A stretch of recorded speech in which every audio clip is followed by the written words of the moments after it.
Alors on se retrouve pour cette troisième vidéo sur les équilibres de précipitation et de dissolution. Donc pour l'instant, dans les deux premières vidéos, on a parlé essentiellement de dissolution. Donc on avait présenté le produit de solubilité, la solubilité d'un solide ionique, mais on n'a pas encore parlé de précipitation.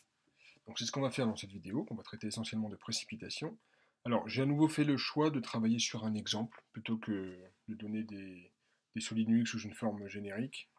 Donc l'exemple que j'ai choisi, ça va être la précipitation du chlorure d'argent.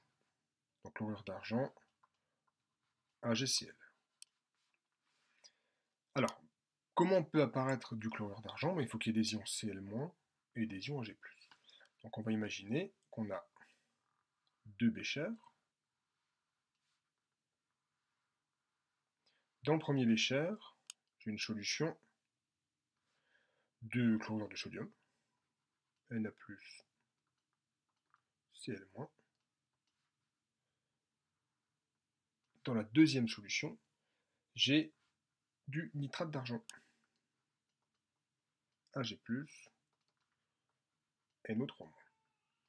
Alors, j'ai oublié de préciser une chose, quand je donne un solide ionique, il faut que je donne sa caractéristique, c'est-à-dire le pKs associé, qui vaut 9,75.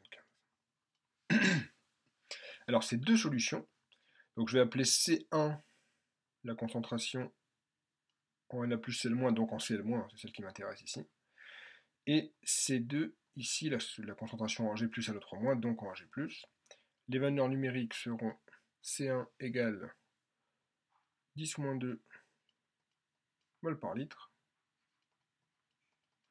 et C2 égale, on va prendre aussi 10-2 mol par litre. Les deux sont égales. Ces deux solutions, je vais venir les mélanger.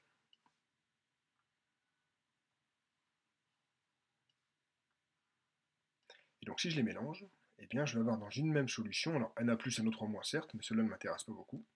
Ce qui m'intéresse surtout, c'est que je vais avoir du Ag+, et du Cl- dans cette solution. La question est, vont-ils précipiter pour former du AgCl? Comment est-ce qu'on va faire pour répondre à cette question?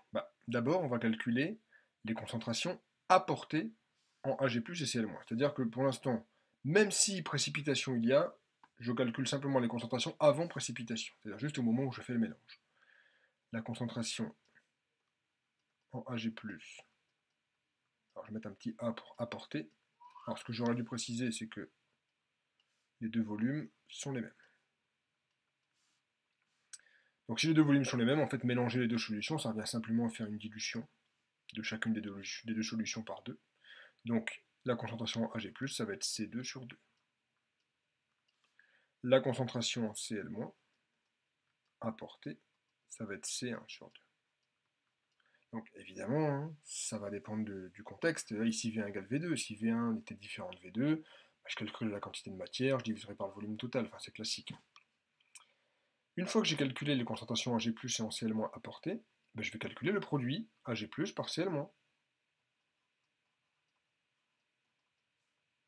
Ah, c'est un problème.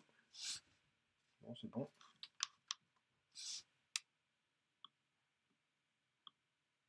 Donc Ag+ apporté fois Cl- apporté.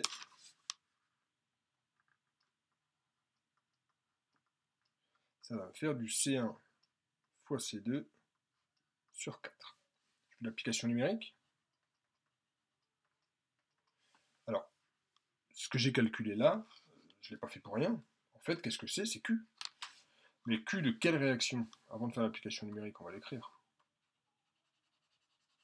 La réaction qui m'intéresse, c'est la réaction de précipitation. Mais qu'est-ce qu'on avait dit dans les vidéos précédentes? On écrit toujours la réaction de dissolution, même si je m'intéresse à la précipitation. Pourquoi? Parce que le Ks, c'est toujours la constante d'équilibre de la réaction de dissolution. Donc j'écris là l'équation de la réaction de dissolution, Ag+, plus Cl-. Et donc, ce que j'ai calculé là, le produit de Ag+ par Cl-, c'est simplement Q, le quotient de réaction. Q, évidemment, avant une éventuelle précipitation. Donc j'ai Q égale, donc C1 fois C2, ça fait du 10-2 fois du 10-2, 10-4 sur 4. Donc j'ai 2,5, 10 moins 5. Or, Ks, c'est 10 puissance moins pks, et donc 10 puissance moins 9,75. Ça veut dire que Q est plus grand que Ks. Alors on va mettre un petit A aussi, pour dire que c'est le quotient de réaction en prenant en compte les concentrations apportées avant toute réaction chimique. Et ce que vous savez, d'après la loi d'action de masse, c'est que si Q est plus grand que Ks, la réaction évolue dans le sens inverse.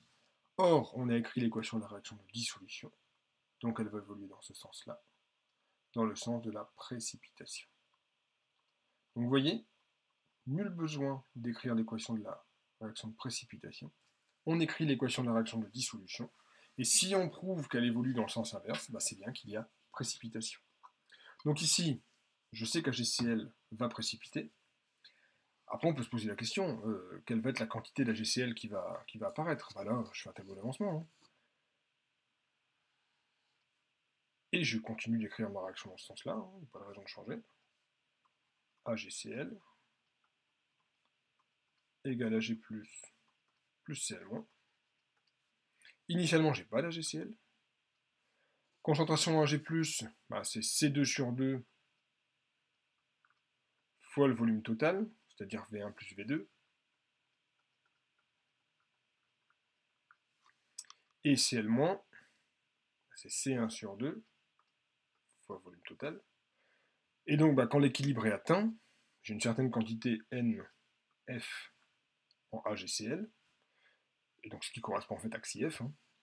Et en Ag+, j'ai C2 sur 2 V moins XIF, et pour Cl-, C1 sur 2 V moins XIF. Alors, j'ai noté NF d'un côté, XIF de l'autre, c'est pas très malin.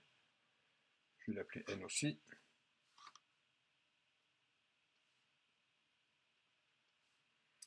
Or, à l'équilibre, je sais que Q égale K0, loi d'action de masse. Donc ici, Q égale Ks. Et Q, qu'est-ce que ça va être? C'est le produit des concentrations, donc des quantités sur le volume. Donc ça me donne C2 sur 2 moins NF sur V fois C1 sur 2 moins NF sur V. Et si vous regardez bien, dans cette équation-là, qui est une simple équation du second degré, j'ai qu'une seule inconnue, c'est NF.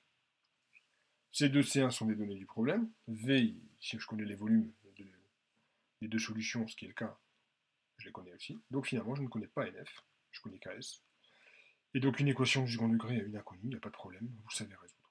Donc voilà, on a vu comment il est possible de savoir si un précipité va apparaître ou non lorsque j'apporte en solution des espèces qui sont éventuellement susceptibles de provoquer l'apparition d'un précipité.